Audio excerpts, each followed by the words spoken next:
Capítulo 5. Lo que opina Dale Carnegie sobre el éxito. Confianza en sí mismo. La confianza es la primera condición para triunfar. Sin ella, nada eficaz puede hacerse. El que no tiene la seguridad de que ha de salir airoso y triunfante de una tarea cualquiera, pierde miserablemente el tiempo si la emprende. Quien no confía en sí mismo, menos confiará en los demás.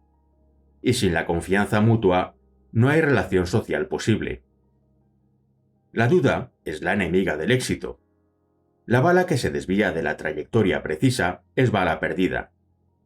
Para que se produzca un inmenso impacto, debe ir derecha al blanco. Quien se desvía del camino nunca llega a puerto. El que tiene confianza en sí mismo razona de este modo. ¿No hay hombres que se destacan de la muchedumbre por su audacia y por su energía? Pues yo puedo ser uno de ellos. Todas las personas somos esencialmente iguales. Tenemos los mismos sentidos, nuestro cerebro funciona de un modo parecido. Pasiones semejantes nos mueven y abrigamos ambiciones que apenas se diferencian, pues todos aspiramos a elevarnos sobre la posición que ocupamos en la sociedad. ¿Por qué, pues, unos quedan rezagados en el camino cuando otros han llegado al final de su jornada? ¿Por qué unos dominan y otros son dominados? ¿Cómo es que unos pocos mandan y muchedumbres inmensas obedecen? Esto se debe a que los unos son enérgicos y tímidos. Yo quiero ser de los primeros. Me siento capaz para ello. El camino es largo, pero llegaré a su término. Los obstáculos son muchos, pero sabré apartarlos.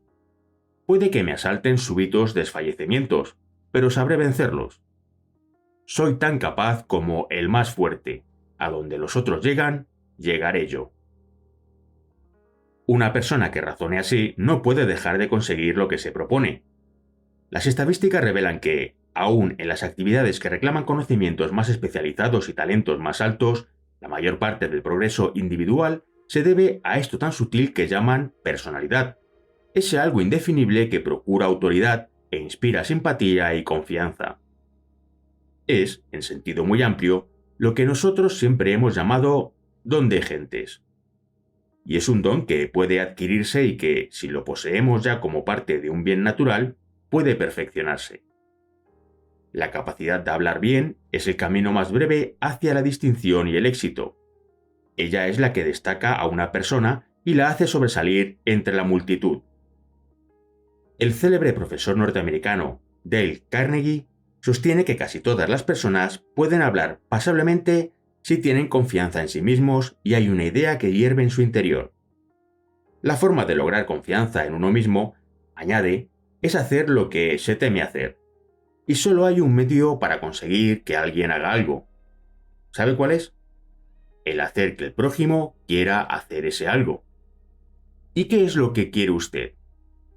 El famoso doctor Sigmund Freud, el padre del psicoanálisis, decía que todo lo que hace la persona surge de dos motivos: el impulso sexual y el deseo de ser grande. También el profesor John Dewey, el más profundo filósofo de Norteamérica, formula la misma teoría con cierta diferencia. Dice: el impulso más profundo de la naturaleza humana es el deseo de ser importante.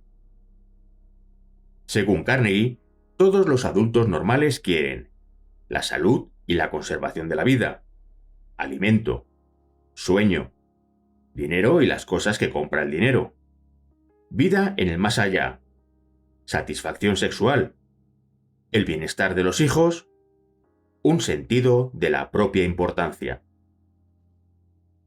La mayor parte de estas necesidades se ven complacidas en la vida, todas, en verdad, menos una. Obsérvese que hay un anhelo casi tan profundo, casi tan imperioso, como el deseo de alimentarse y dormir, y ese anhelo se ve satisfecho muy rara vez. En efecto, es lo que llama Freud el deseo de ser grande. Es lo que Dewey llama el deseo de ser importante.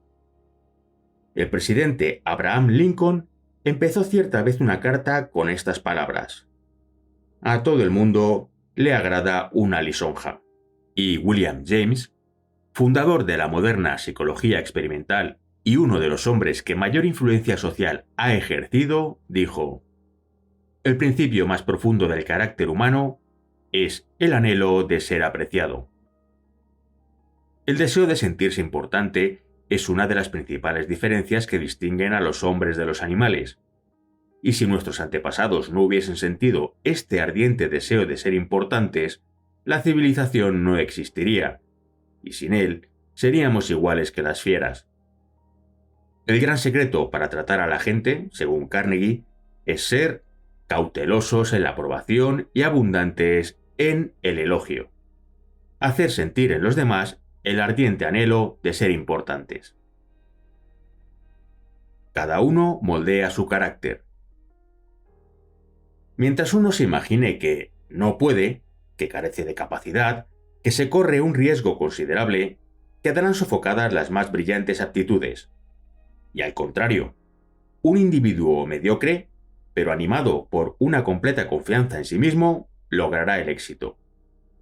Lo logrará porque, buscando, esforzándose en poner en ejecución sus pensamientos, adquirirá, después de algunos tanteos, una experiencia que le es muy necesaria.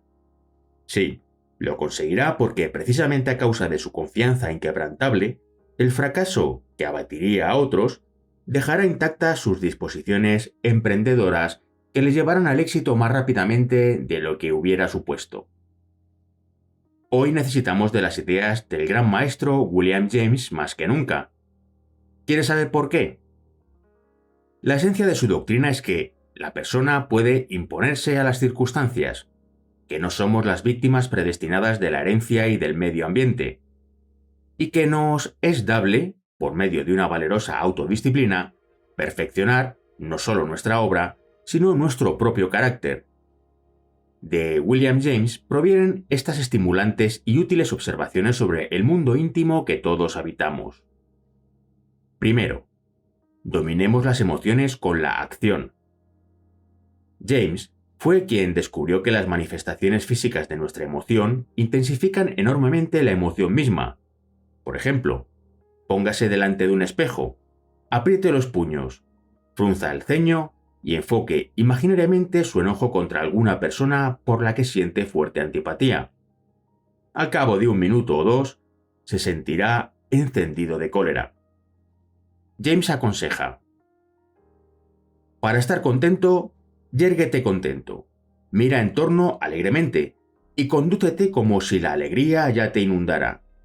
Para sentirte valiente, obra valientemente, y es muy probable que la emoción del valor reemplazará el sentimiento del miedo. Segundo, modelemos nuestro propio carácter. Toda sensación física, todo contacto con el mundo exterior deja una huella permanente en nuestro cerebro. Estas huellas acumuladas constituyen nuestra personalidad y nuestro carácter. Tercero, el trabajo vigoriza. La intensa aplicación a cualquier cosa, aun si se trata de una afición o de un deporte, contribuye a proveernos de energía adicional de la que estamos necesitados. Y a la inversa, si nos permitimos una pereza excesiva en nuestras horas de descanso, ello nos hará más difícil el reanimar nuestro vigor llegada la hora de volver a la tarea. Cuarto, retardemos el punto límite de fatiga. La mayoría de nosotros nos cansamos todos los días, no a causa del esfuerzo realizado efectivamente, sino a causa de habernos formado el hábito de sentirnos fatigados a hora determinada o después de cierto gasto de energías. William James demuestra que este punto de fatiga está muy lejos del verdadero agotamiento y que la mayoría de las personas pueden, si así lo desean, retardar su punto de fatiga. ¿De qué forma? Prosiguiendo la tarea hasta hora más avanzada cada día. El organismo se acostumbra a que se le exija un poco más cada vez, y uno se habitúa a producir más sin esfuerzo excesivo. Quinto, ¿cómo romper un hábito? Para vencer los malos hábitos, deben romperse bruscamente y con toda la obstinación posible. Conviene hablar de nuestra determinación a todo el mundo, y no debemos permitirnos el más ligero desliz. Recuérdese que si a un apetito no se le alimenta pronto, muere de inanición. Sexto, aprender no es siempre divertido. En la educación se debe apelar con frecuencia al impulso acometedor, despertar en el individuo su repugnancia y su orgullo, y avanzará contra los obstáculos con esa especie de íntimo furor contra sí mismo que constituye una de sus mejores prendas morales. Una victoria obtenida en semejantes circunstancias se convierte en paso decisivo en la forja del carácter. Séptimo, hagamos algo difícil cada día. Si retrocedemos a menudo frente a la realización de algún esfuerzo, nuestra aptitud para esforzarnos se nos habrá atrofiado antes de que lo advirtamos. Por esta razón necesitamos mantener viva nuestra facultad para el esfuerzo, ejercitándola incesantemente un poco cada día. Seamos por sistema ascéticos o aún heroicos en cuestiones superfluas. De esta forma, cuando la hora de la prueba se acerque, no nos encontrará cobardados o sin preparación para resistirla. Octavo, cada cosa que realizamos nos hace más fácil el realizarla de nuevo. Todo rasgo de virtud o vicio, aun el más pequeño, deja su huella, nunca demasiado leve. James dice: sembrad una acción y cosecharéis un hábito.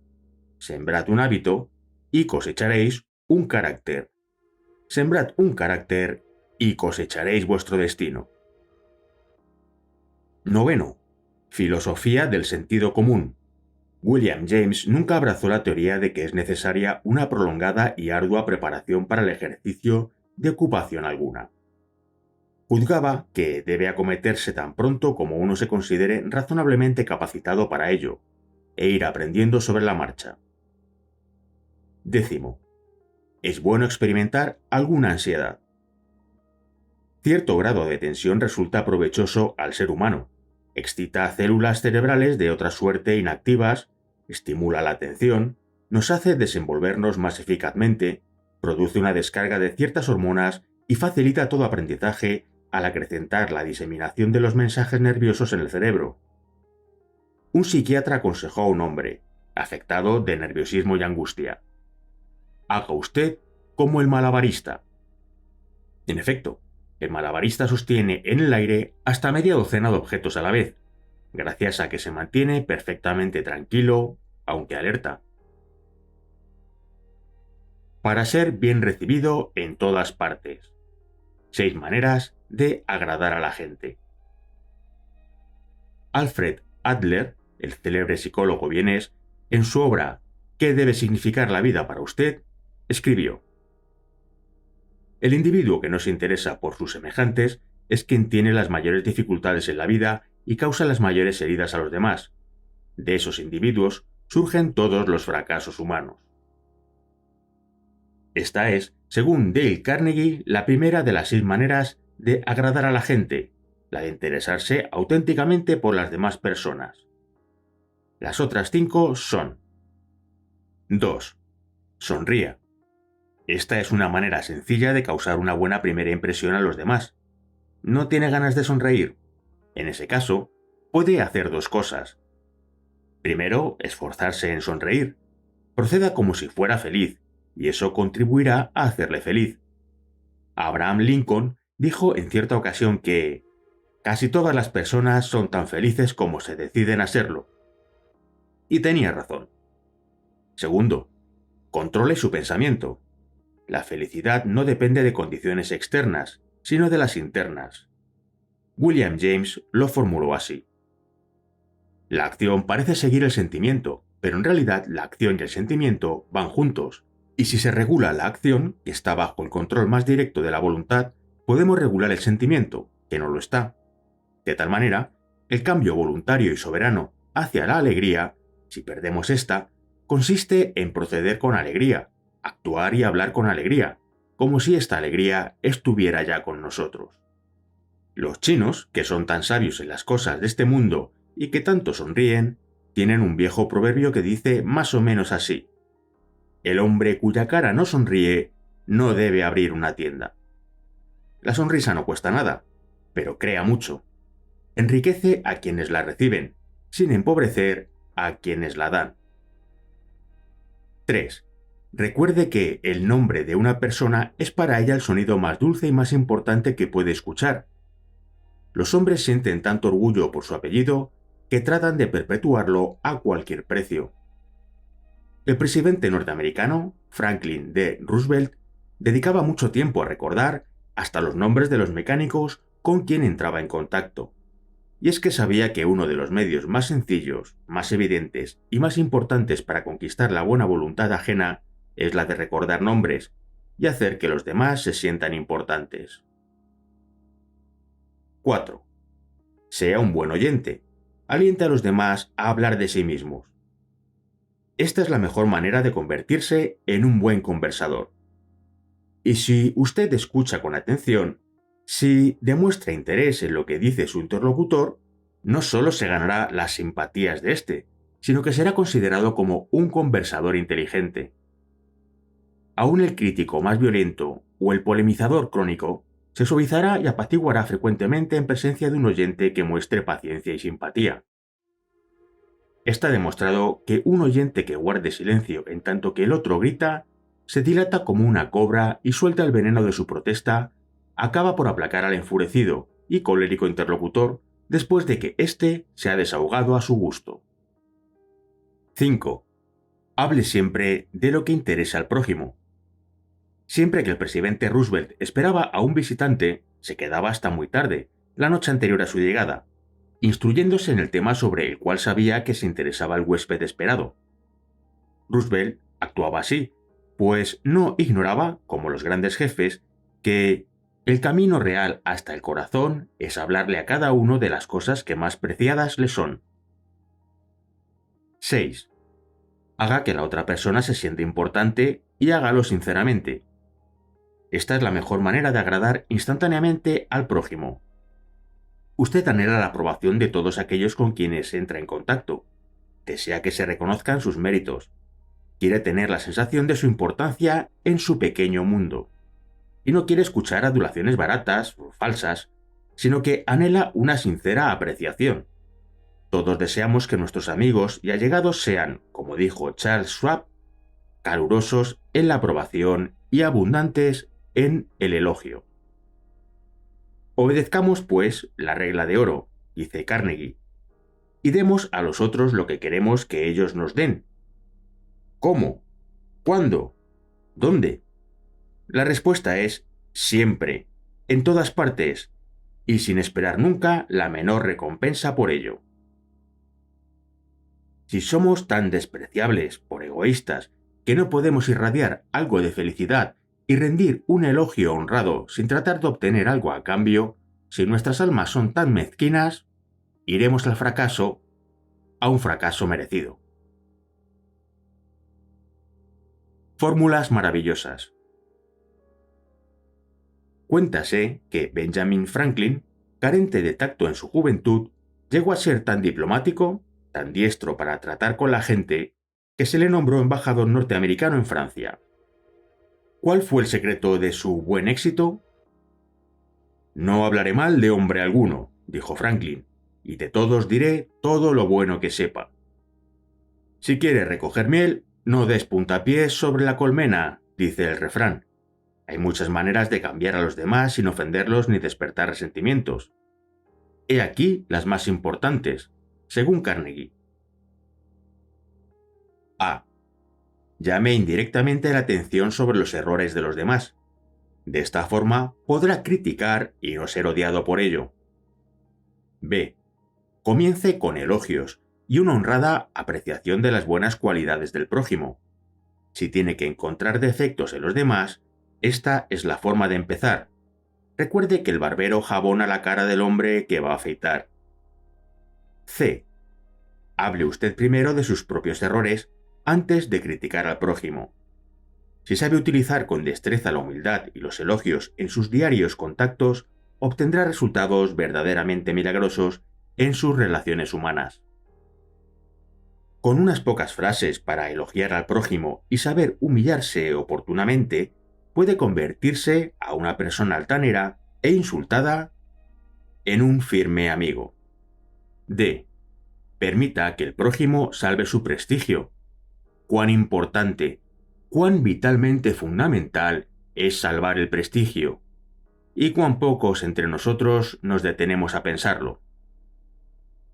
Pisoteamos los sentimientos de los demás, añade Carnegie, para seguir nuestro camino, descuidamos defectos, proferimos amenazas, criticamos a un niño o a un empleado frente a los demás, sin pensar jamás que herimos el orgullo del prójimo.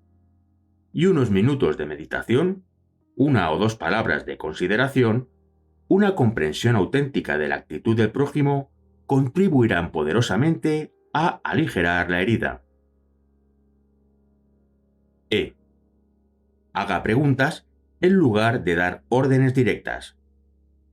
Tenga presente que a nadie le agrada recibir órdenes. Owen D. Young nunca daba una orden directa a nadie. Siempre hacía indicaciones, no órdenes. A diario daba a los demás una oportunidad de hacer lo que les parecía, y les dejaba aprender a través de sus errores. Con esta técnica salvaba el orgullo de cada uno y les procuraba una sensación de importancia. F. Críe buena fama y échese a dormir. Atribuya al prójimo una reputación intachable que debe justificar en cualquier momento. Lowes, el alcalde del penal de Sing Sing, dice: si tiene uno que tratar con un delincuente, solo hay un medio de obtener lo mejor de él. Trátele como si fuera un honorable caballero. Hay que dar por sentado que es así. Se sentirá tan adulado por este tratamiento que quizá trate de merecerlo, y quizá se enorgullezca de que alguien confíe en él. G. Elogie hasta el menor progreso y elogie todos los progresos. Para acicatear a los hombres hacia el éxito, para cambiar a los demás sin ofenderlos ni despertar resentimientos, debemos recurrir al elogio en lugar de la censura.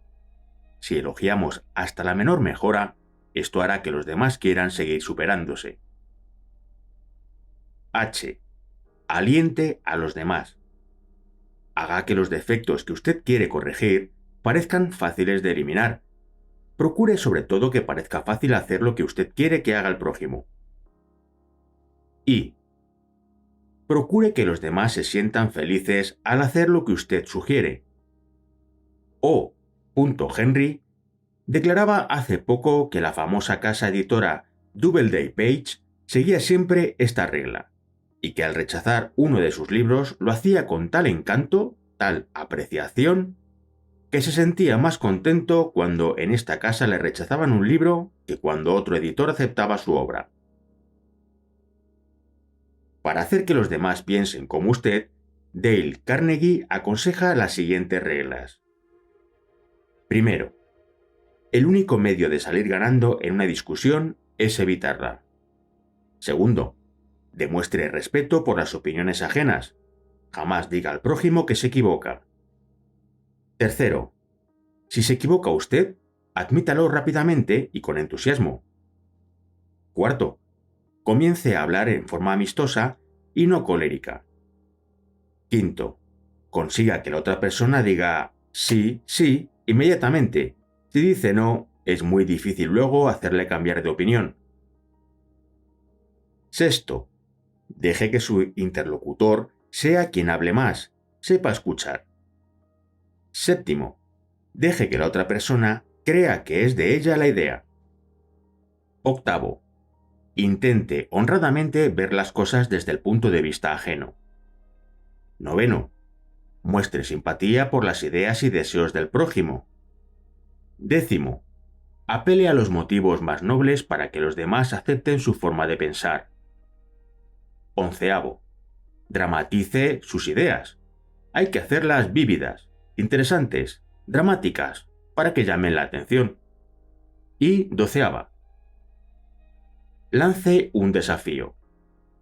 Esto es lo que encanta a toda persona que triunfa o que busca el éxito, es decir, la oportunidad de destacarse, de ganar.